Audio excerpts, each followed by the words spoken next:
Alors bienvenue sur Odile, on est ravis de vous accueillir pour ce nouveau débat à vrai dire. On est dans un lieu un petit peu particulier ce soir et pour un événement qui l'est tout autant. On est au cœur du Morvan, à Saint-Léger-sous-Beauvrais, dans une stabulation parce que ce soir on va parler ensemble de ruralité.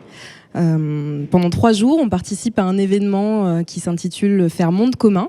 Alors c'est un événement un peu particulier, c'est un temps fort qui arrive à l'issue d'une recherche-action qui a été menée pendant 3 ans sur le grand site de France Bibracte-Montbeuvray et qui tente de réunir à la fois des scientifiques, des élus, des citoyens, des habitants, des agriculteurs, tous les gens qui peuplent le territoire pour réfléchir ensemble à une grande question qui est celle de faire monde commun. Alors il y a des conférences, des ateliers, des débats et on va essayer de collectivement définir ce qui fait la singularité de la vie sur ce territoire. C'est un territoire de montagne, comment on y existe, quels sont les problèmes, quelles sont les nécessités de chacun pour continuer à y résider ou à y créer des entreprises, à y vivre. Et quels sont les problèmes aussi qu'on peut partager dans un territoire comme celui-ci.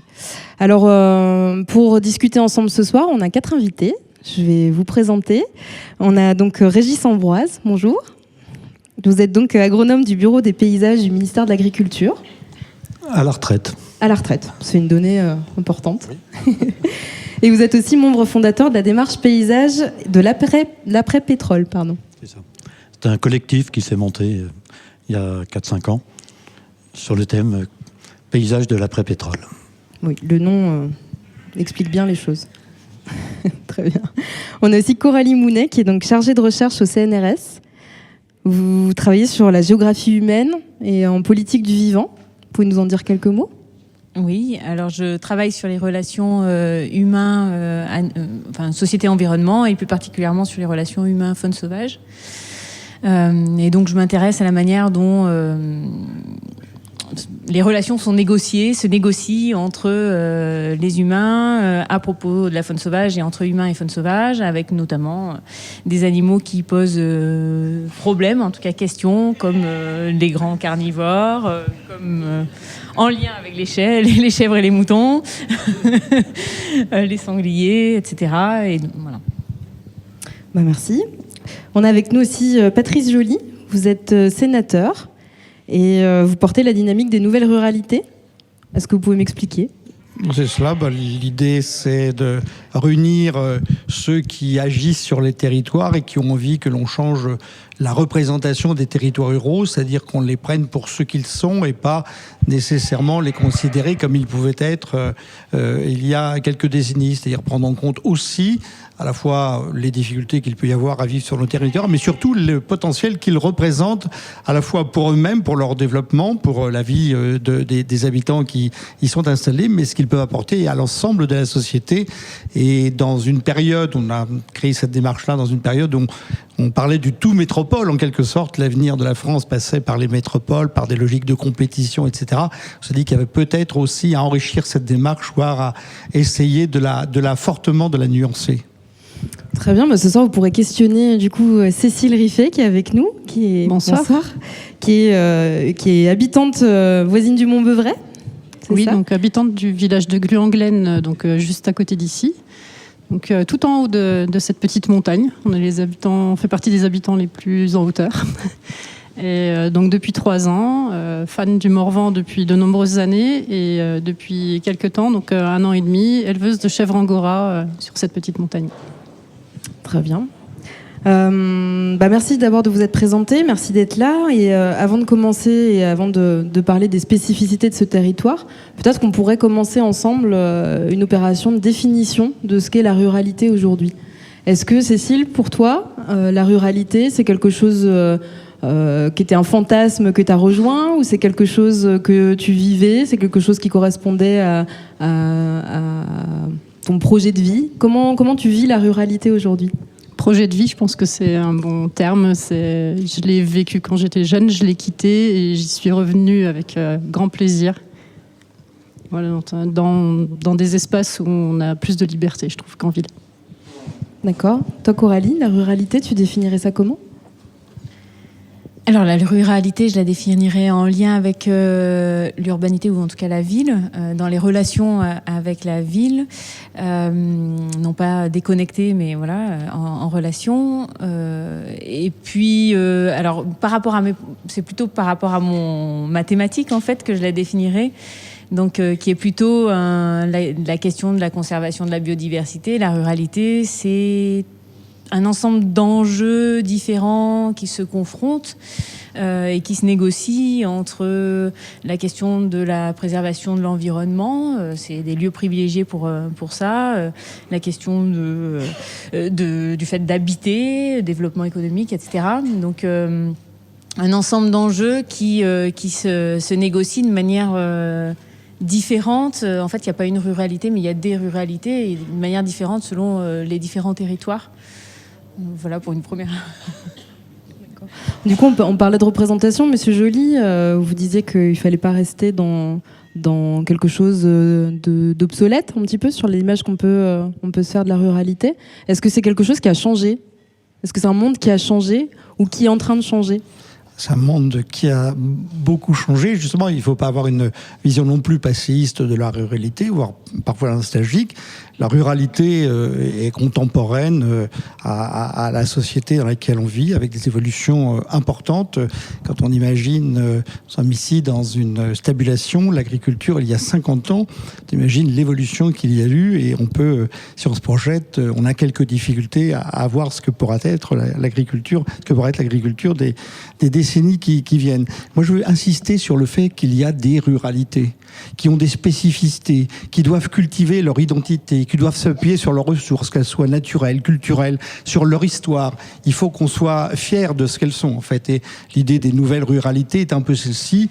Les ruralités sont dans leur temps et les ruralités méritent qu'on soit fier quand on y habite.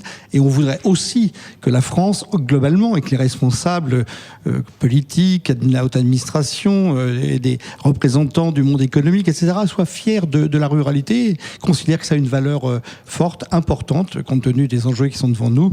La ruralité apporte un certain nombre de réponses au sujet de société qui sont devant nous. Vous dites qu'on en soit fier, parce que c'est quelque chose qui était le cas il y a quelques décennies. Aujourd'hui, c'est quelque chose qui a changé aussi, le regard qu'on porte sur les ruralités. Monsieur Ambroise ? Oui, il y a eu énormément de changements dans la ruralité, dans les ruralités. Ceci dit, on est dans une période quand même nouvelle, enfin depuis 20 ans. La question du développement durable se pose à toute la société. Le réchauffement climatique, vous êtes ici payé pour le savoir, hein, c'est une réalité très forte.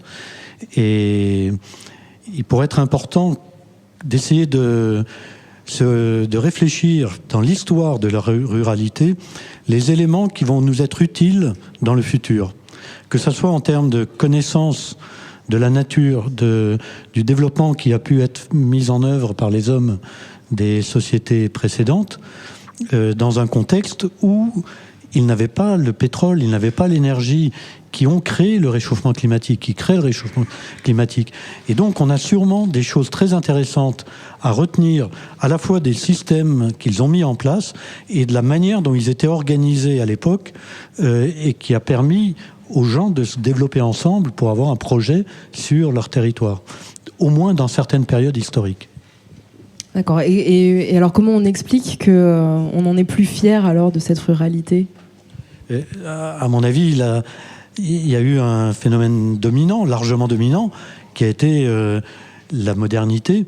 Et la modernité, avec tout ce qu'elle entraînait derrière, la ville, les lumières de la ville, et qui a entraîné toute la population avec l'exode rural jusque dans les années 80.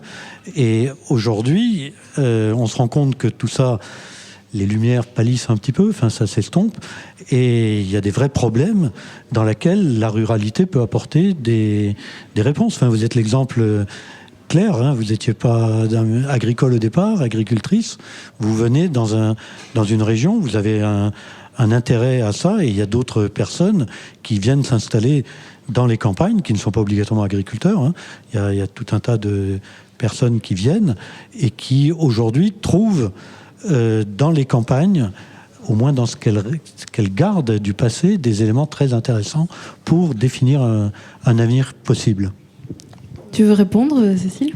Oui, je trouve aussi qu'il y a cette histoire de passé qui est là, mais la modernité, elle a apporté beaucoup aussi. Je vois autour de moi, on est dans un village assez particulier, Gluanglen, parce qu'il est très centré autour du musée de Bibracte et du centre de recherche. On a des enseignants qui viennent, des chercheurs qui viennent s'installer parce que justement, grâce à la modernité, ils ont la possibilité de venir vivre dans cet espace, dans cet environnement préservé. Et grâce aux nouvelles technologies, ils peuvent travailler à distance, prendre le train pas trop loin. On essaye pour aller travailler 2 jours par semaine à l'université, etc. Et donc du coup, repeupler nos villages grâce à justement cette alliance entre une part de modernité et une part un petit peu plus ancienne du côté rural, en fait. La ruralité, elle a vraiment évolué et elle permet à des gens maintenant de revenir vivre et de continuer leur activité professionnelle tout en bénéficiant des avantages de vivre ici, en fait.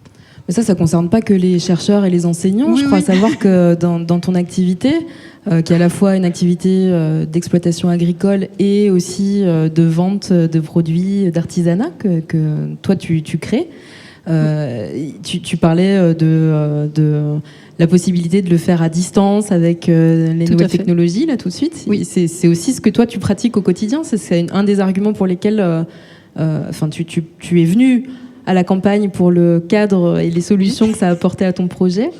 Mais il fallait qu'il y ait la DSL à la maison. Voilà, ce que je fais actuellement, on fait aussi de l'accueil à la ferme. Sans Internet, c'est clair que ce ne serait pas possible. Pas juste pour la communication par rapport à notre hébergement et par rapport aux produits et à l'échange au niveau du réseau aussi, communiquer avec les autres exploitants qui font la même chose que moi dans d'autres endroits, et le réseau de la filière laine qui est plus vaste aussi, qui sans les nouvelles technologies n'aurait pas l'aspect et le regain d'intérêt qu'il a aujourd'hui, en fait. Et qu'est-ce qui vous a motivé, vous, à venir vous installer ici spécifiquement alors ? On voulait prendre de la hauteur. C'est une jolie pirouette. Non, est-ce que quand on parle tout à l'heure, enfin quand vous expliquiez, Monsieur Ambroise, que on peut trouver, en fait, si j'ai bien compris, des solutions peut-être pour réfléchir à échelle plus large à des problématiques, on peut les trouver à petite échelle dans les ruralités, parce que c'est un territoire qui est en mutation, c'est ça ? Écoutez, je peux vous donner un exemple. À une époque, j'avais eu l'occasion de travailler sur un programme dans les années 92, 95, sur un programme qui s'appelait Plan de développement durable en agriculture.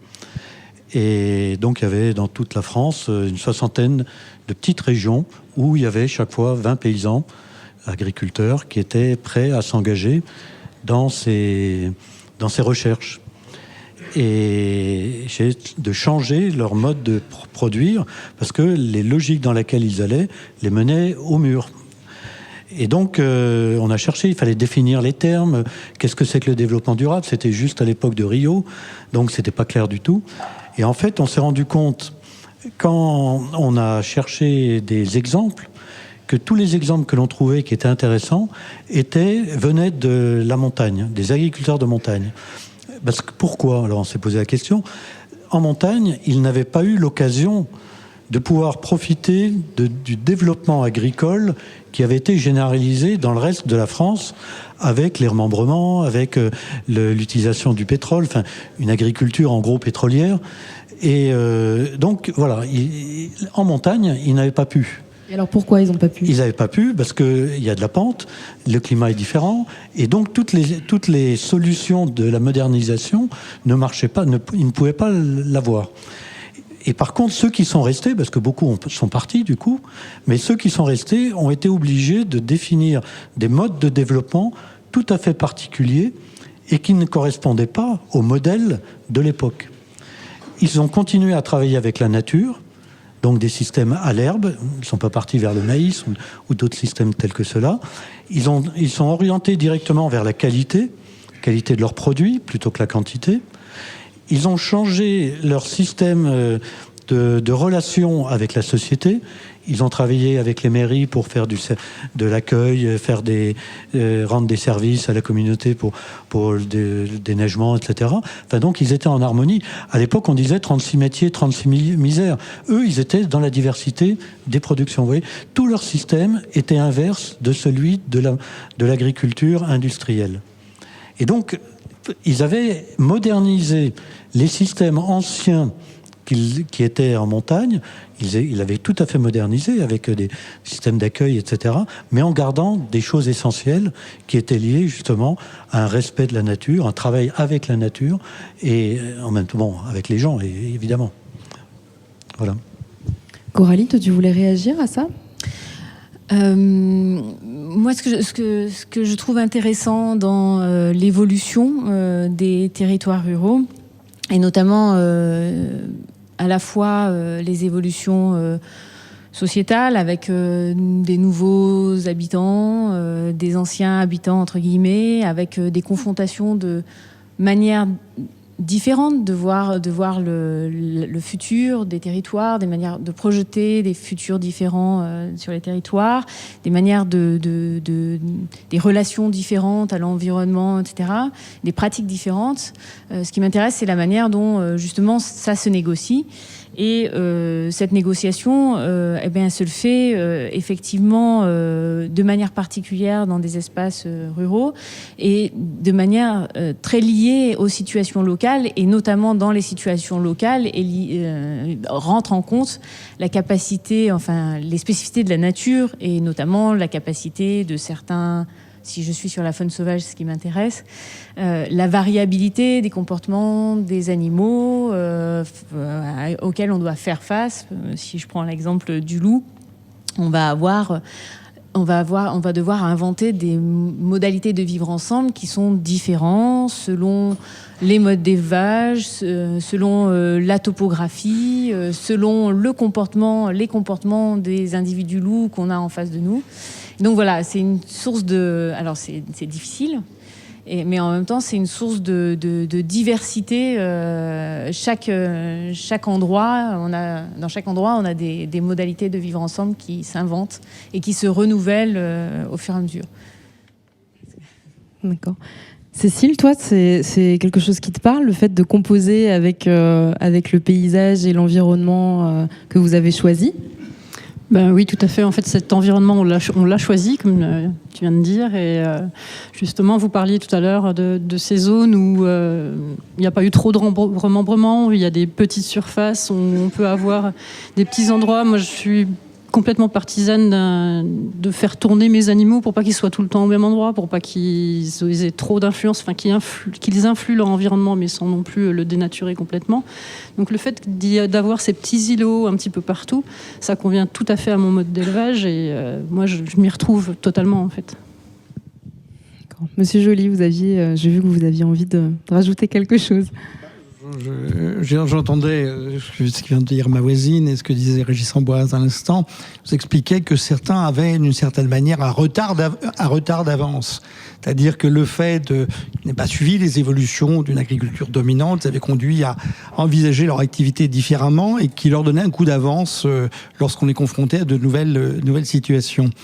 Je parlais tout à l'heure de fierté, je fais le lien avec ce qu'on évoque à l'instant. C'est-à-dire être fier, c'est être fier de ce que l'on a fait.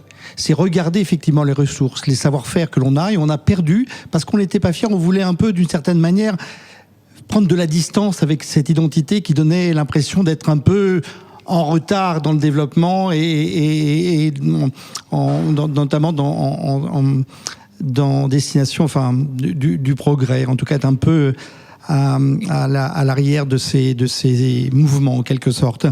Et on a des difficultés parce qu'on a perdu sur nos territoires une connaissance des ressources naturelles du territoire, des connaissances de la flore. On s'en aperçoit lorsque notamment il faut monter des dossiers concernant les dispositifs agro-environnementaux. On s'aperçoit qu'il y a du stress parce que on a perdu la connaissance, parce qu'on avait moins besoin d'un certain nombre d'informations agronomiques, parce qu'on était sur d'autres pratiques politique agricole.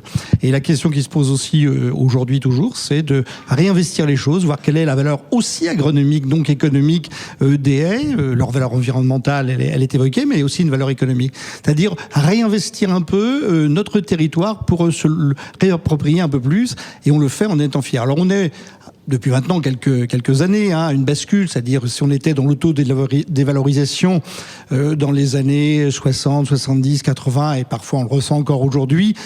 Aujourd'hui, au regard des sujets auxquels on est confronté, on s'aperçoit que nos territoires ont un potentiel réel et donc méritent qu'on ait de l'estime pour eux. Et donc, si on a de l'estime pour notre territoire, on a de l'estime pour nous-mêmes. Et c'est indispensable pour qu'on soit en mesure de se projeter.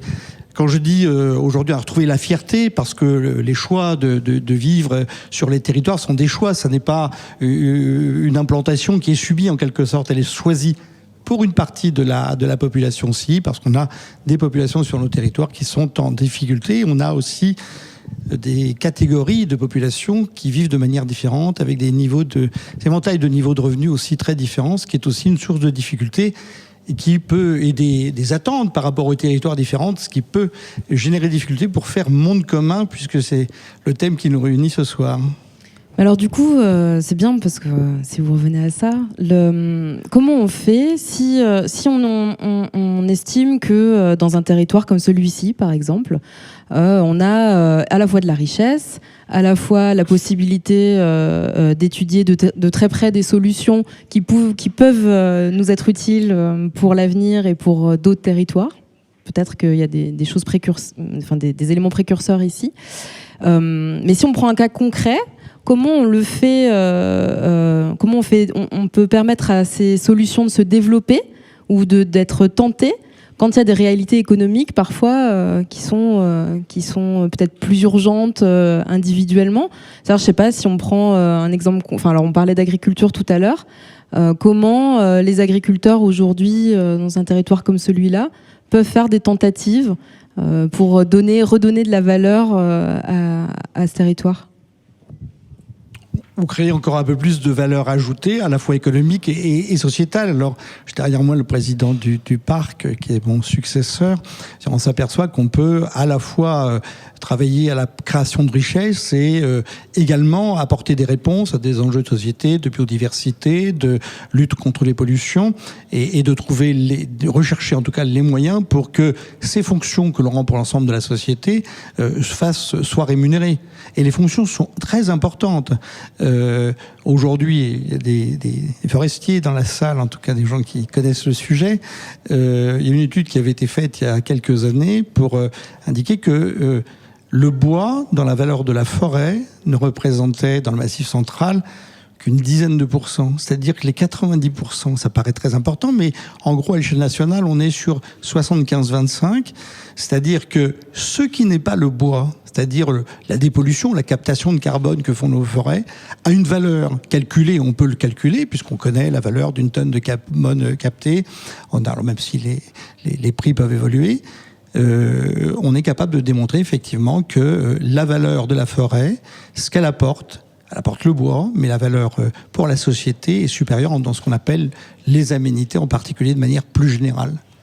Ça, c'est des éléments nouveaux qu'il faut qu'on prenne en compte dans notre manière de réfléchir à l'utilité sociétale de l'ensemble des activités, des territoires en France, et donc la place que doivent avoir les ruralités dans la France de demain, et cette prise en compte qui est majeure. Aujourd'hui, on raisonne, qu'est-ce qui fait la valeur d'un territoire ? En tout cas, quand on raisonne, quel est le potentiel des territoires ? On parle le poids démographique, le poids économique au sens industriel, etc. Et on ne regarde pas effectivement ce qu'apportent d'autres territoires d'essentiel pour la société, et les territoires ruraux apportent l'aspect essentiel, tel que je viens de le dire. Donc on a compris que les territoires ruraux ont de véritables richesses. Maintenant, est-ce qu'il y a des problématiques spécifiques pour pouvoir y rester, pour pouvoir s'y installer, pour pouvoir y vivre ? Cécile, c'est quoi qu'est-ce qui t'est nécessaire pour vivre au quotidien sur ce territoire ? Le fait que mon mari ait un emploi stable pas trop loin, ça c'est absolument nécessaire. Et je pense que la grande difficulté dans ce monde rural, c'est pour les personnes qui sont ni agriculteurs, ni qui ont la possibilité de travailler à distance, c'est d'avoir un revenu. C'est quand même pas, il faut pas se leurrer, c'est quand même pas évident dans des petits villages comme ici pour des personnes qui n'ont pas forcément fait beaucoup d'études ou qui ont fait des études qui n'ont rien à voir avec quelque chose qu'on peut implanter dans ce milieu rural. C'est pas toujours évident. Il y a aussi toutes les problématiques de transport. Un jeune, ici on est dans un village où il y a encore une école. On a bien de la chance. Le collège, c'est plus loin. Et le lycée, c'est encore plus loin. Et après le lycée, c'est vraiment très très loin. Donc les jeunes ont tendance à beaucoup partir. Et après, pour les faire revenir, c'est pas toujours évident. La mobilité, c'est vraiment une problématique. Ici, on est à une demi-heure de la première gare. Donc c'est pas évident pour des personnes qui n'ont pas forcément de moyens de locomotion, pas forcément de moyens pour travailler en fait. Ça peut être vraiment des personnes en très grande difficulté. Monsieur Ambroise, la question des transports, du coup, est-ce que c'est, parce que alors, faut qu'on resitue un peu. Là, on en est où? On a de plus en plus de gens qui veulent venir vivre dans le Morvan, ou alors au contraire, les gens s'en vont parce qu'il faut qu'ils trouvent du travail ailleurs ou qu'il y a trop de problématiques de mobilité. Est-ce que on peut, vivre sur un territoire comme celui-là, ça suppose d'avoir un projet de vie qui est vraiment adapté à ce territoire? Tout à l'heure, en aparté, on discutait et on disait le monde rural, c'est un monde où la voiture est centrale. Donc c'était un peu contradictoire, évidemment, avec... moi, j'habite en ville, en centre-ville, je n'ai pas de voiture. J'ai habité Paris longtemps, je n'avais pas de voiture. Ici, vous êtes obligé. Donc c'est contradictoire avec l'idée d'essayer de réduire son empreinte carbone, etc. Enfin, tant que le fuel est du fuel, tant qu'on n'a pas trouvé une autre solution. Mais en tout cas, la question des transports est centrale aujourd'hui pour le développement des territoires ruraux. C'est une des contraintes lourdes sur lesquelles il va falloir... qui n'est pas évidente, parce que les transports collectifs, il faut qu'il y ait quand même du monde pour les remplir, sinon ça coûte très cher. Et donc ça, c'est vraiment une contrainte. C'est un truc sur lequel il va falloir trouver des solutions très, très... Et c'est pas facile. Je voulais préciser aussi que la première gare qu'il y a pas loin d'ici, il y a plus personne dans la gare. Voilà, la plupart des gares qui sont autour de ce village, ce sont des gares mortes où vous avez juste un distributeur. Donc il y a des personnes qui n'ont pas accès à ce genre de distributeur. Une personne d'un certain âge, par exemple, qui n'a pas forcément de carte bleue ou des choses comme ça devient vite compliqué. Vous avez personne pour vous renseigner, savoir si les trains sont bien à l'heure ou pas, etc. Des trains qui sont de moins en moins fréquents également. Donc on nous dit oui, faut aller dans les transports en commun, etc. Mais on y a quand même de moins en moins accès. Donc si on a moins accès, on n'y va plus. Et moi, je me pose vraiment beaucoup de questions par rapport à l'avenir des transports en commun de ce fait, en fait. Mais c'est pas que ici. Alors tu prenais l'exemple là de la gare, mais on a parlé déjà ensemble aussi des services de proximité comme la poste, comme le médecin. Le médecin, par exemple. Comment on fait pour vivre ici? Comment on fait pour avoir envie de venir et de rester ici si on n'a pas accès à des choses qui sont aussi primaires que pouvoir se soigner? Alors ça, c'est un choix. Nous, c'est simple, on est à 20 minutes de tout. Donc voilà, 20 minutes, une demi-heure. Donc on est esclave de notre voiture. Nous aussi, on a voulu vivre ici pour se rapprocher de la nature, mais c'est très frustrant d'être obligé de prendre sa voiture tout le temps. Donc c'est une question d'organisation aussi. On essaie de grouper les rendez-vous quand on se déplace. Mais les familles où il y a pas mal d'enfants qui font des activités à droite à gauche, c'est assez compliqué. Et on assiste, je trouve aussi, à un nouveau phénomène de personnes qui arrivent, pas encore à la retraite, mais qui sont plus loin que la retraite, qui prennent de l'âge et qui commencent à fuir la ruralité parce que justement, il n'y a plus ces services de proximité. Le premier hôpital, c'est une demi-heure et il n'y a pas tous les services. Par exemple, alors là, je parle des personnes âgées, mais pour les enfants, c'est la même chose. On n'a pas de service de pédiatrie. Donc ça veut dire, si un enfant a un gros problème, Autun, une demi-heure, et après, c'est Dijon. Donc ça fait vite très loin. Donc c'est des choses dont on a conscience. On s'installe ici en espérant que ça puisse évoluer. Et c'est un choix. Voilà. Mais ça, une fois qu'on le sait, comment on peut le transformer ? Par notre bulletin de vote, peut-être. Comment ? Parce que du coup, une des problématiques aussi, c'est le fait qu'il y ait de moins en moins de monde sur ces territoires. Donc il faut leur donner envie de venir, ou alors de rester. Par exemple, les personnes âgées, pour qu'elles aient pas à partir après la retraite dans une maison de retraite en ville ou un peu plus loin. Est-ce que ce message-là, il suffit de le collecter et puis que les gens l'entendent et puis qu'on se dise tous, il n'y a plus de service de proximité ? Ou comment on fait pour rétablir l'équilibre ? Mais c'est pas évident parce que c'est un peu le serpent qui se mord la queue. S'il n'y a pas de service, les gens viennent pas, et si les gens viennent pas, il n'y a plus de service. Donc ça, c'est aussi à nos politiques d'appuyer là-dessus. Justement, les nouvelles ruralités, c'est peut-être ça aussi, c'est remettre du service. Alors c'est sûr qu'il y a depuis quelques années pas mal de travail au niveau des maisons de santé pour avoir des spécialistes qui se déplacent, etc. Mais pour certaines personnes, je pense en particulier nos voisines. Donc nous, on est vraiment, je vous dis, on a 20 minutes, une demi-heure de tout. J'ai une voisine qui a plus de 80 ans, qui n'a jamais conduit, donc elle est complètement dépendante de ses voisins pour tout ce qu'elle fait. Et là, ses petits-enfants commencent à la tanner sérieusement pour qu'elle vienne habiter vers eux, parce qu'ils ont peur pour elle.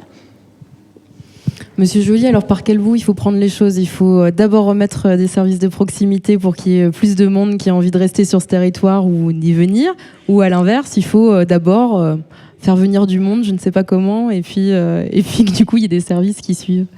C'est-à-dire que là aussi, je voudrais un peu nuancer les choses, c'est-à-dire les gens viennent, et la crise a quand même stoppé un flux migratoire qui était important, et qui conduisait à ce que des communes du Morvan regagnent de la population. Entre 99 et 2008-2009, on a vu une arrivée de population et qui conduisait à ce que le solde migratoire compense pour certaines communes largement le solde naturel, c'est-à-dire la différence entre les décès et les naissances.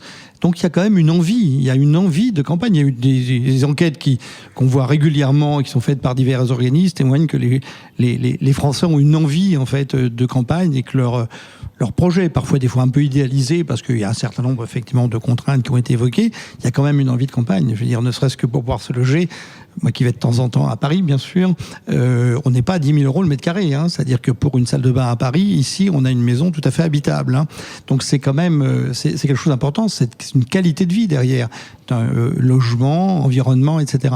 Après, il faut qu'il y ait quelques services. Et il y a des choses qui vont trouver leur solution dans les années qui viennent, mais on a une période de transition qui peut être un peu compliquée. Bon, sur les services publics et sur les services de manière plus générale à la personne, et en particulier aux médecins, c'est-à-dire qu'à un moment donné, il faut qu'il y ait des décisions qui obligent des médecins à s'installer sur nos territoires. Et même si on nous dit qu'il n'y a pas de territoire en surdensité, c'est ce que dit la ministre, qui a dit la ministre a une réponse à une question que je lui posais, elle dit il n'y en a pas.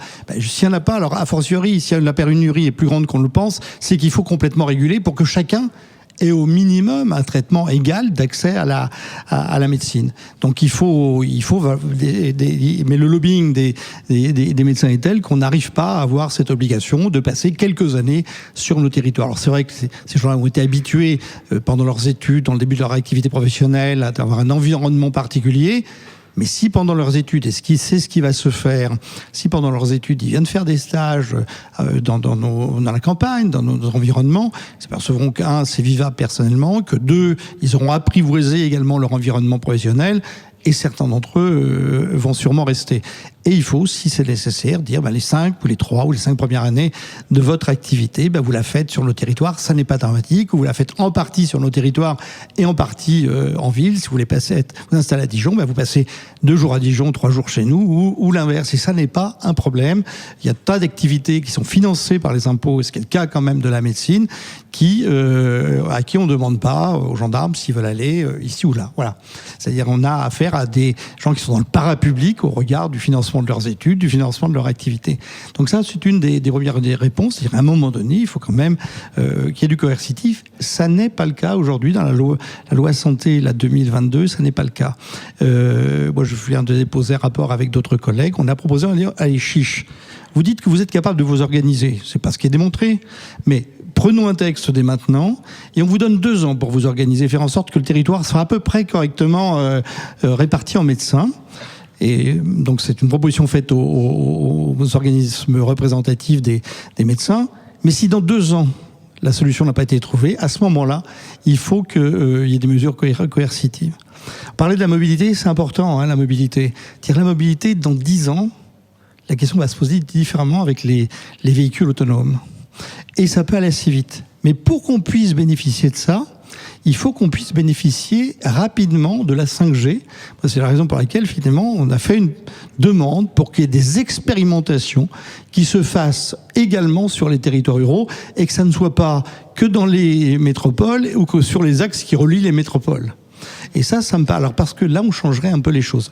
Entre-temps, il faut qu'on arrive à travailler de manière un peu plus fine et un peu plus dense sur des plateformes de mobilité qui permettent d'utiliser le véhicule du voisin qui va à un transport en commun, qui ensuite amène éventuellement à SNCF. Puis pour la partie SNCF, il faut qu'on retravaille sur d'autres modèles de déplacement du ferroviaire, c'est-à-dire avec des trains légers. Parce qu'aujourd'hui, le problème, c'est que ça coûte cher parce qu'on est toujours sur des conceptions un peu anciennes du déplacement ferroviaire. Je suis pas un spécialiste de ces questions-là, mais il y a aujourd'hui des travaux de recherche, en tout cas des expérimentations même, qui se font avec des véhicules légers et qui changent, c'est-à-dire le principe de la Michelin encore allégée que certains ont connu peut-être. C'est-à-dire on peut être un peu plus fin et avoir des véhicules qui correspondent en fait à la jauge utile.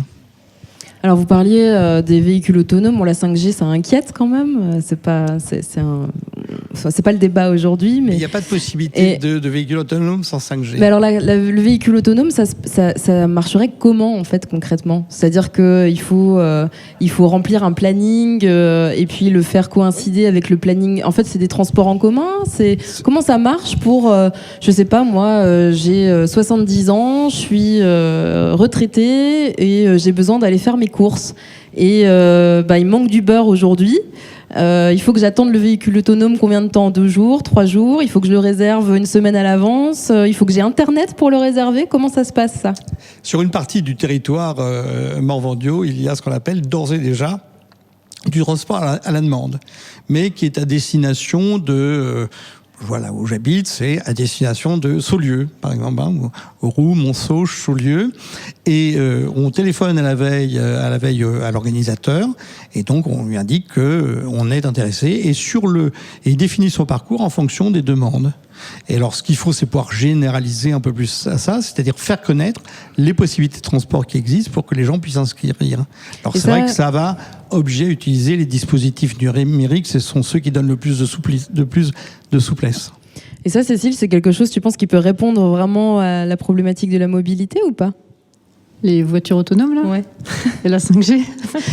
Moi, j'ai un petit peu peur que si on part vers des choses, vers des très grandes modernités comme ça fasse fuir les gens qui sont venus justement chercher, se retirer de la modernité et de la ville. Parce qu'on veut bien un peu de modernité, mais il faudrait peut-être pas en faire trop non plus, parce que sinon on va pas rester. Et voilà, je pense qu'il faut trouver peut-être des solutions intermédiaires, de peut-être pas voir trop haut, mais de voir efficace et voir ce dont les gens ont besoin. Le service de mobilité à la demande, qui vient d'être évoqué, et je trouve que c'est vraiment une chouette solution. Après, c'est vrai que c'est limité en termes de destination, mais je pense que les véhicules autonomes, ça le sera aussi. Et puis, tout le monde n'a pas forcément accès à Internet non plus, n'a pas forcément envie d'avoir accès à Internet, n'a pas forcément envie d'avoir de la 5G au-dessus de la tête non plus. La 3G, c'est déjà pas mal. Coralie, quand y a une solution qui est proposée comme ça, qui sort d'un peu de nulle part, ou pas, enfin je sais pas moi d'ailleurs, si elle a été travaillée depuis très longtemps ou pas, je suis pas experte dans le sujet. Comment ça se passe en fait ? Il faut d'abord collecter les besoins de la population, pour essayer d'établir ensemble un cahier des charges et puis après trouver des solutions pour y répondre, ou alors on impose quelque chose, on essaye et puis après les gens y râlent, ou comment ça se passe? Alors, je ne suis pas spécialiste du transport, ni Non, mais dans d'autres domaines, là, Alors, c'est cet effectivement, bon, sur ce... Mais alors, je vais y répondre complètement à côté, par contre. Je vais bien me prendre le micro. Je vais répondre à côté, du coup. C'est pas grave, on a le droit. Cette idée de solution appliquée à tous les territoires, solution venant d'en haut, en tout cas, dans la formulation de la question. Du coup, je fais un énorme écart. Pour revenir à la question environnementale, je suis désolée, je suis monomaniaque. Ce qui, en fait, dans les territoires ruraux, c'est vrai qu'un des enjeux, donc, c'est sur cette question de conservation de la biodiversité, et les territoires ruraux sont un peu les, si on le dit de manière caricaturale, sont les réceptacles des politiques un peu plus nationales ou internationales sur la conservation de la biodiversité. Et donc, ce qui se passe quand ça se passe mal dans ces normes-là, quand ça vient s'appliquer et que ça vient percuter des manières d'habiter, des manières de travailler, etc., eh bien, c'est là que ça m'intéresse. Mais c'est là que potentiellement, effectivement, il y a une forme d'innovation sociale qui bricole localement, qui essaie de construire quelque chose de différent. Et je pense que, ou en tout cas d'adapter. Et je pense que il y a finalement les territoires ruraux. On a différents enjeux, des différentes échelles qui viennent c'est le réceptacle de différents enjeux de différentes échelles, en fait. On a à la fois, si je reprends les questions, notamment de conservation des grands prédateurs, on a des acteurs plutôt du monde de la protection de la nature qui considèrent que les territoires ruraux sont les lieux de protection de cette faune-là, que c'est un enjeu de point de vue planétaire même, ou en tout cas de notre relation, que c'est le symbole et que c'est d'un enjeu de nos relations à la planète, à la biodiversité, etc. C'est ici que ça se passerait, alors. Voilà, que c'est dans les territoires ruraux, en tout cas, qu'on demande à évoluer. Enfin, la première chose, quand, par exemple, un loup arrive, la première chose, c'est qu'on demande aux éleveurs de modifier leurs pratiques selon des normes qui ont été construites, bricolées, mais quand même qui sont descendantes. Et aujourd'hui, on a quand même, on a des recherches où on essaie de renseigner, d'explorer la manière dont finalement ces normes-là ou ces mesures-là ne sont pas forcément applicables de partout ou applicables de manière bricolée qui prend en compte les situations particulières, c'est-à-dire que, pour donner un exemple très concret, quand le loup arrive, on dit que les mesures de protection, c'est un gardiennage constant, c'est des chiens de protection et c'est des filets, des regroupements nocturnes ou des regroupements des animaux. Eh bien, dans certains endroits, il n'y a pas de visibilité, donc le gardiennage, il y a des endroits qui sont pas, on peut pas garder un troupeau très serré parce que c'est compliqué de garder dans un alpage, c'est même dangereux pour les brebis. Dans d'autres endroits, on a des randonneurs qui passent régulièrement et qui sont embêtés par les chiens de protection, et donc il y a des interactions avec les chiens de protection. Et donc à chaque fois, il faut réinventer, enfin en tout cas, bricoler avec ces mesures qui sont communes à l'ensemble du territoire national, et la manière dont on peut faire avec sa façon d'imaginer la manière de garder, la manière de travailler dans la manière, l'identité de son travail, la manière d'habiter, enfin voilà, tout ça. Et ça, ce qui, par rapport à ces normes éventuellement ou ces solutions qui viennent s'imposer dans un territoire, c'est toute la question de arriver à tenir des enjeux globaux, mais aussi à des enjeux locaux de comment on habite, qu'est-ce qui compte pour nous, qu'est-ce qui fait commun, voilà. Et ces communs sont différents selon les territoires ruraux, finalement. Et du coup, ici, donc ça, c'est un frein, quelque part ? Ça peut constituer un frein ou pas ? en quelque sorte? Est-ce qu'il y a d'autres freins à ce que les territoires ruraux se transforment? Monsieur Ambroise? Alors des freins, oui, il y en a, évidemment, on en a cité, mais il y a aussi beaucoup d'attachement aux territoires ruraux, hein, et une manière de redonner le goût à venir dans les territoires ruraux, c'est de travailler là-dessus. Alors dans le collectif Paysage de l'après-pétrole où je travaille, là, on essaye d'aller à la découverte de territoires qui ont mis en place des nouvelles formes d'organisation pour essayer de se passer au maximum de l'usage du pétrole et des ressources fossiles. Et alors je peux donner un exemple qui me semble un peu correspondre à une situation comme ici. Donc c'est dans le Priorat, en Espagne du Nord. Alors pas comme on en a parlé tout à l'heure. C'est pas le Morvan, ça. C'est pas le Morvan, mais c'est pas non plus l'exemple de tout à l'heure dans le sud de l'Espagne. Mais en tout cas, c'était une zone qui était énormément marquée par la déprise agricole. Et dans les années 95-92, par là, il y a 4 jeunes viticulteurs qui ont décidé d'essayer de valoriser la production agricole locale. Et à une époque où on avait de tels projets un peu partout en Europe, où il y avait des agriculteurs qui allaient faire des grandes banquettes avec des talus énormes, mettre tout ça à plat et faire de la vigne, eux ont imaginé de faire, non pas de revenir aux terrasses en pierre sèche, avec des murs en pierre sèche comme ça se faisait dans la région, mais de faire des banquettes étroites avec 2 rangs de vignes, pas plus, un talus, 2 rangs de vignes, un talus.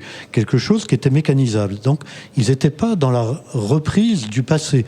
Ils ont imaginé quelque chose de nouveau dans l'esprit de la qualité du passé, mais qui leur permettait de mécaniser un minimum pour pouvoir travailler. Et en même temps, ils ont travaillé sur la qualité du vin.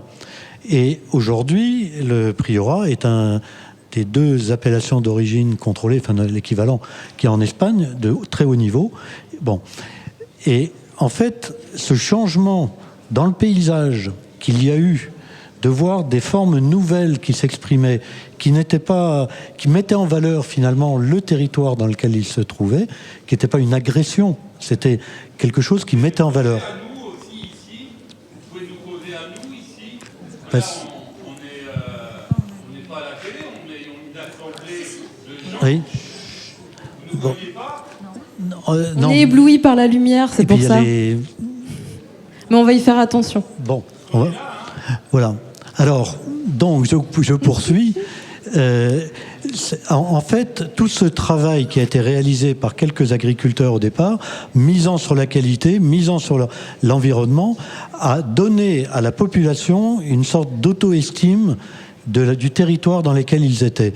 Et il y a eu tout un déclenchement très, très intéressant de rencontres, de réunions, pas obligatoirement avec les élus en tête, hein, ils étaient dedans, mais il y a eu beaucoup de démarches associatives qui se sont créées.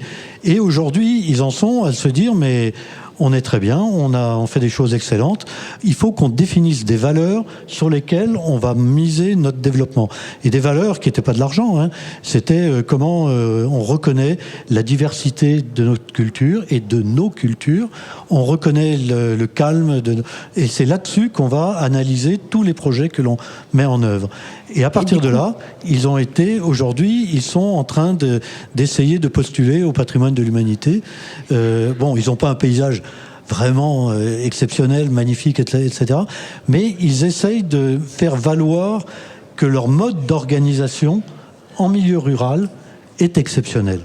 Bah alors du coup, là, vous prenez un exemple très précis. Est-ce que c'est en s'intéressant à comment les gens vivent sur le territoire, en collectant ce dont ils ont besoin, ce qui leur manque, qu'on peut arriver à définir ensemble des nouvelles formes d'organisation, à définir comment on va continuer à y rester, comment on va faire pour accompagner la modernité, accompagner la préservation de la biodiversité. Est-ce qu'il faut s'intéresser aux histoires de chacun, aux exemples concrets et comprendre comment les gens y vivent vraiment sur le territoire ?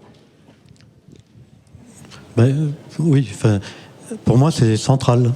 Hein, c'est un élément central d'arriver à s'appuyer sur la connaissance qu'ont les gens de leur territoire, les aider à redécouvrir toutes les qualités qui existent, essayer de montrer en même temps comment on peut les réadapter à notre époque. Et c'est un travail...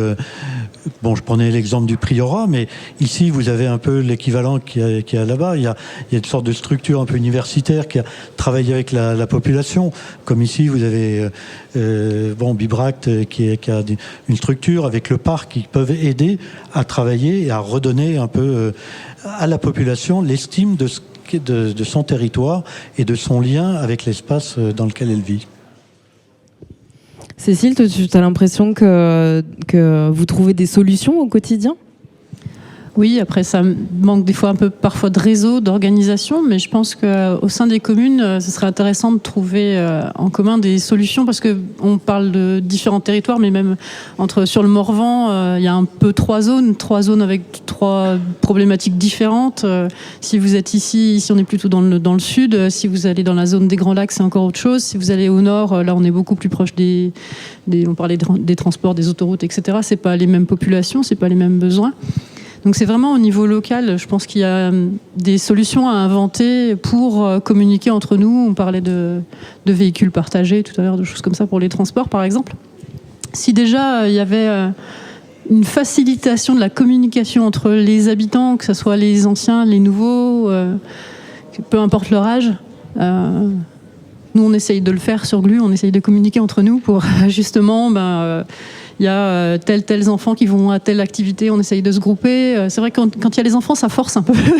Mais pour les personnes plus âgées aussi, je vous parlais tout à l'heure de la voisine qui n'a pas de véhicule, elle, par la force des choses, elle s'organise avec ses voisins. Mais je pense que ça, c'est quelque chose d'essentiel. Et je pense qu'il y a beaucoup de ce qu'on appelle un peu vulgairement les néo-ruraux, ont tendance à faire peut-être plus facilement parce qu'ils sont plus habitués à travailler sur des réseaux, les réseaux sociaux, Internet, etc., mais aussi au niveau réseau, ville, et cherchent ça, la communication. Et je pense qu'il y a plein de solutions à inventer pour mieux communiquer entre nous au niveau local, pour mieux s'organiser et faire émerger des solutions qui soient vraiment le reflet de ce dont on a besoin. Et du coup, il faut mieux communiquer entre vous et par rapport aux élus aussi. Comment on fait pour collecter la parole et pouvoir la faire remonter pour après établir des politiques ?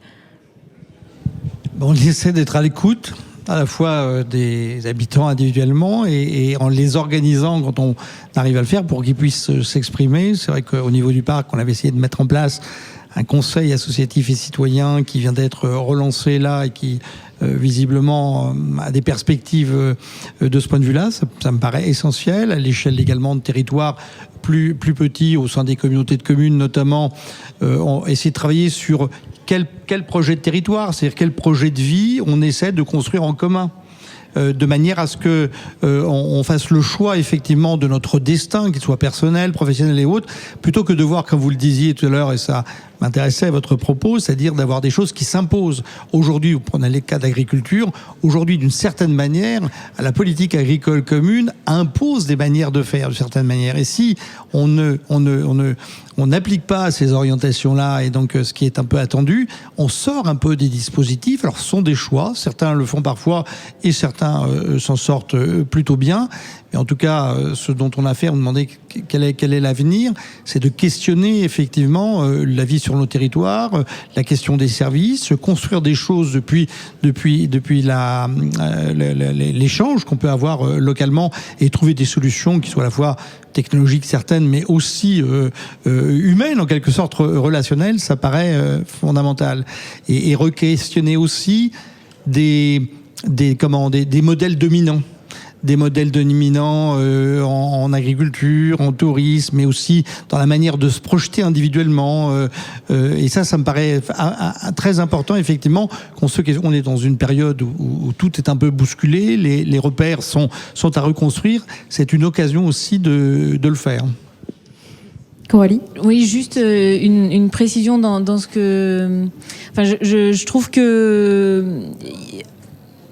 Comment dire la dimension rurale et le fait de documenter les situations, les besoins, les acteurs, les besoins des personnes qui y vivent. Donc de documenter qu'est-ce que c'est que vivre, habiter, qu'est-ce que c'est qu'est-ce que c'est que ce lieu de vie, qu'est-ce que c'est qu'habiter. Je trouve que ce ne doit pas être mis en opposition avec d'autres formes d'enjeux et que la complexité, elle est de tenir différents enjeux de différentes échelles. Peut-être que je l'ai mal exprimé, mais des territoires ruraux sont aussi des territoires à enjeux à différentes échelles, de la planète jusqu'au lieu. Et puis il y a aussi des attachements de gens qui n'habitent pas, mais qui comptent quand même. Et c'est pour ça qu'en introduction, je disais le rural, je l'entends, la ruralité, je l'entends aussi avec le lien avec la ville, parce qu'on a aussi des territoires ruraux qui ne sont pas isolés, mais qui sont bien en relation avec ces relations ville rurale, ville montagne, et qui posent des questions plus larges que simplement le territoire rural comme une île dans lequel on doit décider pour soi et seulement pour soi, et on est simplement à cette échelle-là. Et la complexité, c'est de tenir ces différentes échelles en fait d'enjeux et ces différents enjeux, et de se rendre compte qu'en fait, les territoires ruraux, notamment sur privé-public, c'est très frappant. Prenons les alpages en montagne. Les alpages, c'est des alpages qui sont loués ou qui appartiennent à quelqu'un, et donc la montagne appartient à quelqu'un. On loue des alpages où on a des bails, etc. Les personnes qui randonnent là-dedans, parce qu'il y a un usage, considèrent souvent que c'est de l'ordre du public. Et donc, un espace privé peut être aussi un commun, en fait. Et donc, c'est tenir, non pas opposer, mais tenir cette complexité-là et ces enjeux différents qui est le défi, qui est intéressant. Bon sur cette belle ouverture de défi pour la suite, on va terminer ce débat. Je vous remercie d'avoir participé. Et puis, on va demander au public s'ils ont envie de réagir, peut-être, s'il y a des gens qui ont des questions. Bonsoir. Je voudrais qu'on revienne au problème important des soins médicaux en milieu rural. Et je voudrais qu'on revienne un peu au principe de réalité. J'ai 50 ans plus de 50 ans de médecine derrière moi, donc j'ai une certaine légitimité pour en parler. Et je pense que, en 2 mots d'histoire, n'oublions pas qu'une décision politique a voulu que moins il y aurait de médecins, moins il y aurait de dépenses de santé. Donc on a, à partir de ce moment-là, instauré un numerus clausus. Quand j'arrivais vers la fin de ma carrière, il y a un autre système qui s'est mis en place. On a racheté à des médecins en fin de carrière leur diplôme pour qu'ils n'exercent plus. Alors maintenant, on se trouve dans un manque de médecins. C'est curieux, en sachant bien entendu qu'il faut 10 à 15 ans pour former un médecin. Donc, je suis un ancien médecin généraliste. Et quand je regarde le bulletin de l'ordre des médecins de la Côte d'Or, parce que je viens de la Côte d'Or, je m'aperçois que sur 10 médecins qui sortent de la faculté de médecine, 7 sont salariés, 2 sont spécialistes et 1 sur 10 est médecin généraliste. Pourquoi ? Parce que le métier n'est plus du tout attractif, parce que les contraintes administratives sont de plus en plus importantes, et mes collègues qui continuent à travailler consacrent une journée entière à des tâches administratives, ce qui n'est pas réellement leur métier. Et je pense que les médecins, avant d'être lâchés dans la nature, ils donnent du temps à l'hôpital public. En étant externe, interne, ils travaillent beaucoup pour un petit salaire. Et si jamais on les oblige à venir en secteur rural alors qu'ils ne le souhaitent pas, je pense qu'il y aura 0 médecin généraliste qui sortira de la faculté de médecine. Ne pas oublier qu'un médecin, c'est aussi une famille. Donc, on est dans une période où les femmes de médecins travaillent. Avant, une femme de médecin était une femme à la maison qui ouvrait la porte du cabinet médical. Maintenant, les femmes travaillent. Et je ne pense pas qu'on puisse imposer aux étudiants en médecine de faire quelque chose qu'ils ne souhaitent pas du tout. Je pense que les étudiants en médecine sont des étudiants comme les autres. Et on n'impose rien aux autres étudiants. Je ne vois pas pourquoi on imposerait ça. Et je pense que sur le plan politique, c'est très mauvais, puisqu'il y aura encore moins qu'avant de médecins généralistes. Voilà, je voulais dire ça. Merci. Est-ce qu'il y a une autre question, une réaction? Par là. Oui, c'est pas une question, c'est une remarque. Alors déjà, première remarque, je pense que le format de ce soir aurait beaucoup plu à Jean Bochco. Organiser une émission télé dans une stabule avec des canapés roses, voilà, je pense que ça lui aurait plu. Ma remarque, c'est par rapport à ce qu'a dit Monsieur Ambroise au tout début d'émission sur l'agriculture et en fait l'évolution de l'agriculture de montagne. Je trouve ça très intéressant parce que moi, ça me conforte un peu dans le diagnostic, enfin, les conclusions auxquelles j'arrive sur le territoire. Moi, je suis né dans le Morvan et bon, souvent quand on est quelque part et quand on est le nez contre un mur, on se rend pas compte finalement de la hauteur du mur. Voilà, c'est toujours bien d'avoir du recul. Et sur notre système agricole, j'arrive un peu à la même conclusion que vous, à savoir que vous avez dit ce qui a été la chance de l'agriculture de montagne finalement, c'est qu'elle n'a pas pu évoluer comme l'agriculture de plaine. Et finalement, elle a joué une autre carte, elle a fait le pari de la qualité, de jouer sur ses spécificités, ses caractéristiques, cultiver son identité propre. Et je pense que le problème qu'on a eu dans le Morvan, ce que j'ai dit dans mon petit propos introductif cet après-midi, c'est qu'on est une petite montagne, donc la plus petite zone de montagne de France, mais quelque part, on l'a pas toujours vécu, ressenti comme ça et pas forcément assumé. Et c'est un peu peut-être le drame de l'agriculture morvandaise, c'est qu'on est à la fois montagne, mais peut-être trop près des plaines environnantes. Et on a fait un complexe d'infériorité, on a trop voulu ressembler aux autres en fait. Et on a voulu aussi nous avoir des grandes exploitations, des grandes stabules, du gros matériel, comme les agriculteurs qui avaient à quelques kilomètres dans les plaines autour. Et finalement, on est peut-être passé à côté de quelque chose en ne cultivant pas justement notre particularité de montagne. C'est mon sentiment et c'est pour ça qu'au niveau du parc, on essaye de travailler un projet sur la relance, mais je dirais presque l'invention d'une filière lait et fromage. Parce que comme je suis vice-président de la région en charge de la montagne depuis 3 ans et demi, ça m'a permis de mieux comprendre ce qui se passait dans les autres massifs de montagne et de voir que là où des agriculteurs ont fait ce que vous décriviez, jouer sur leur production locale, leur race locale, je pense la race vosgienne par exemple, le parc naturel régional des Ballons des Vosges a inventé un fromage qui n'existait pas il y a 5 ou 6 ans parce qu'ils voulaient préserver la race vosgienne. Ils ont voulu inscrire la race vosgienne dans le cahier des charges du Munster, qui est une grosse AOP, qui est une filière très, très costaud. La filière Munster n'en a pas voulu. Du coup, qu'est-ce qu'ils ont fait, le parc des Ballons des Vosges? Ils ont dit, puisque c'est ça, on va inventer un fromage qui ne pourra être produit qu'avec du lait de race vosgienne. Et le résultat, c'est une réussite totale. Puis il y a d'autres exemples comme ça dans d'autres massifs. Enfin voilà, c'était juste pour à la fois confirmer ce que vous disiez, puis... et proposer un nouveau fromage dans le Morvan. Voilà, alors on est au tout début, c'est que le début, mais il y a des histoires parallèles. Il y a une autre histoire plus ancienne, c'est le fromage de l'Aïeul, il y a 40 ans. Mais c'est pareil, il y a 40 ans, ils ont inventé ou réinventé un fromage, et puis 40 ans après, voilà, si c'est parti de tout petit, puis 40 ans après, c'est une réussite. Donc, merci. Il faut du temps, mais raison de plus pour ne pas perdre une minute. Est-ce qu'il y a une autre réaction ou une autre question Oui.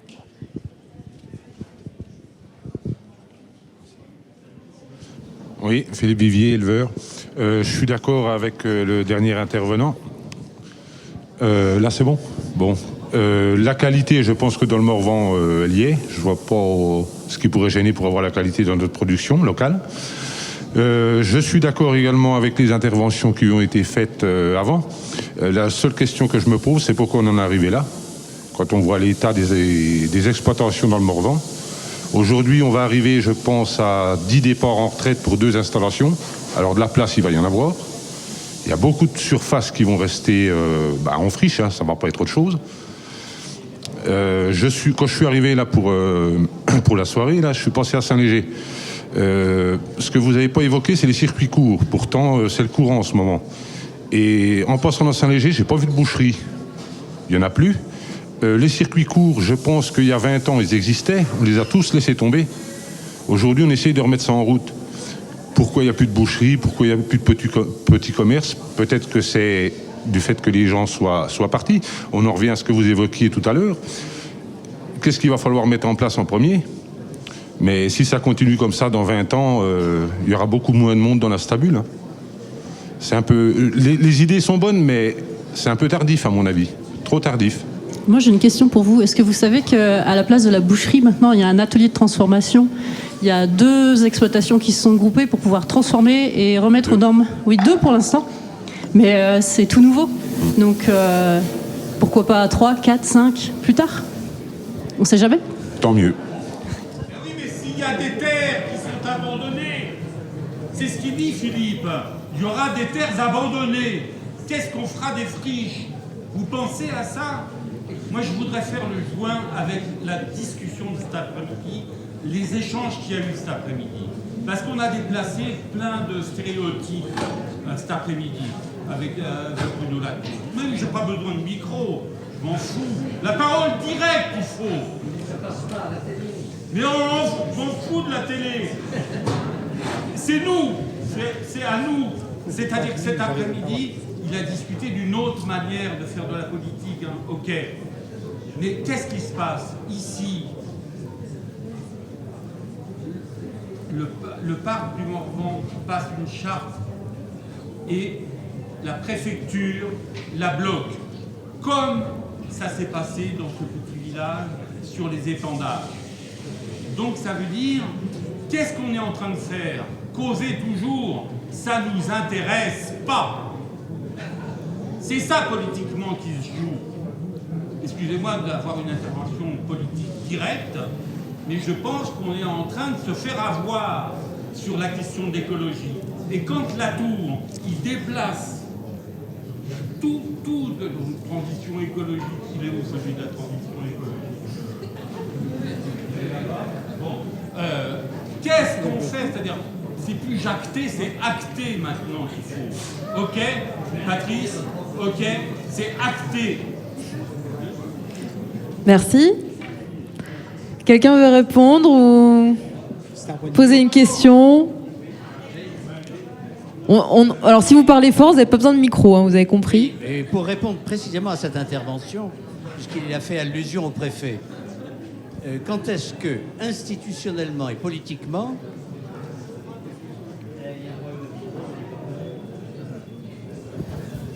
donc pour répondre à cette question, comment répondre institutionnellement aux dégâts causés par la Révolution française qui a coupé le Morvan en 3 ou 4 morceaux?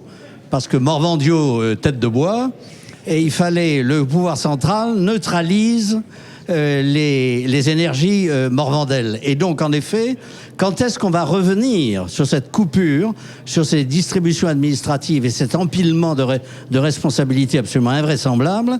Et quand est-ce qu'on va, en effet, se décider en France à renoncer à cette survivance archaïque napoléonienne qui est l'institution des préfets, qui n'existe dans aucun autre pays démocratique? Et donc, effectivement, ça, c'est la question institutionnelle. D'autre part, les conseils municipaux, les conseils départementaux et les conseils régionaux ne connaissent pas la distinction des pouvoirs essentiels au fonctionnement démocratique. C'est comme si le Premier ministre était en même temps le président de l'Assemblée nationale.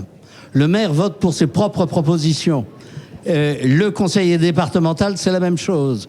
Quand est-ce qu'en France, on va sortir de ce schéma gaulo-napoléonien qui empêche et qui prive de toute initiative locale sérieuse? Ma deuxième question porte sur le système éducatif et les responsabilités qu'a ce système éducatif dans le développement du mépris à l'égard du technique, du rural, etc., etc. Pendant des décennies, effectivement, l'école a été anti-rurale et formait les enfants des cols blancs, devenir des professions, etc., etc. Mais rester à la ferme, c'était quelque chose de totalement indigne. Et effectivement, ces deux questions institutionnelles et système éducatif, elles appellent des réponses politiques vigoureuses. Bon, alors je ne sais pas si on aura les réponses tout de suite. En tout cas, on a le temps pour une dernière question. Et puis après, je crois qu'il va falloir qu'on mette un terme à la discussion télé. Mais on pourra la continuer en direct et sans micro, avec plaisir, pour le reste de la soirée. Alors moi, j'aurais envie de réagir sur tous les sujets qui ont été abordés, mais entre autres sur la question que vous avez posée, faut-il avoir un projet de vie pour s'installer dans le Morvan ? Oui, c'est sûr, mais je pense que dans tous les territoires, pour s'installer dans n'importe quel territoire, il vaut mieux avoir un projet de vie maintenant. Donc voilà, ça m'a fait un petit peu rebondir. Sur le monsieur qui est intervenu sur les médecins en disant qu'on n'oblige pas n'importe quel étudiant, aucun étudiant à s'installer quelque part. Si, dans l'éducation nationale, on oblige les étudiants à s'installer quelque part. Ils peuvent pas aller dans une autre zone que leur zone d'apprentissage, donc ils sont obligés aussi d'aller s'installer quelque part, et je pense que c'est une très bonne chose.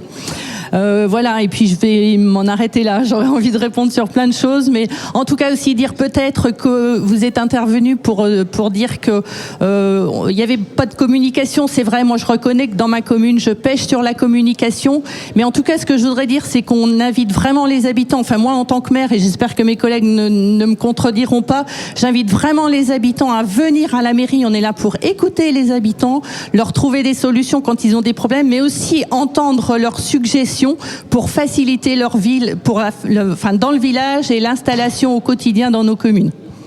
Alors la dernière, merci. Je vais essayer de poser une question et essayer d'être clair. Donc moi, ça fait 20 ans que je suis arrivé dans le coin, je ne suis pas d'ici. Et donc, ce que je vois sur la ruralité dans le Morvan, largement, puisque je travaille à Autun, c'est qu'il y a vous avez parlé de différentes ruralités. Et en fait, il y a des frontières énormes. On ne prend pas du tout en compte qu'il y a une diversité. On pense toujours à diversité dans des quartiers, en ville. C'est faux. Il y a des gens qui vivent leur campagne, le Morvan, très différemment. Et moi, j'habite à Étang-sur-Arroux maintenant. Tout le monde n'a pas sa place. On ne peut pas vivre sa ruralité comme on veut. C'est très difficile. En effet, il y a des enjeux nationaux. Certains Parisiens ou d'autres voudraient qu'il y ait des zones protégées où il n'y ait pratiquement pas d'habitants. Aujourd'hui, peut-être qu'il faut y mettre juste les animaux sauvages. Il y a tout un tas de façons. Il y a des grands propriétaires qui voudraient en effet pouvoir avoir des zones, des châteaux, être tranquilles et avoir peut-être même dans le futur des esclaves. Il y a des personnes qui voudraient partager beaucoup de choses, peut-être des néo-ruraux ou d'autres, réinventer la société à la campagne. En fait, il y a beaucoup de frontières et on se rencontre très peu pour construire parce qu'on ne se projette pas. Et je n'en veux pas du tout aux élus, mais on a des lieux où on peut se voir entre acteurs, entre habitants et entre élus, construire et essayer de se projeter. Moi, j'ai beaucoup d'inquiétudes à 10-20 ans. J'aimerais qu'on soit honnête, qu'on se dise ça va être très compliqué dans 20 ans. Donc, qu'est-ce qu'on construit, nous, maintenant, dès maintenant? Comment on se projette? On arrête un peu de rêver sur certaines choses et on construit.